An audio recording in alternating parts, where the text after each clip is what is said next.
வணக்கம் மக்களே, இன்னைக்கு கத்திரிக்காய் தோட்டத்தில் கத்திரிக்காய் பறிக்கலாம் வாங்க. நெய் கத்திரிக்காய், ஐயோயோ கத்திரிக்காய் கீழே விழுந்துருச்சு, நிறையா இருக்குது, அப்படியே பறிச்சுட்டே போகலாம் வாங்க.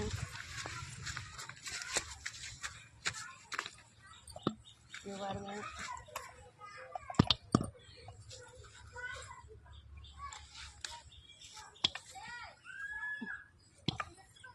பாருங்க ஃப்ரெண்ட்ஸ், கத்திரிக்காய் எப்படி இருக்குது.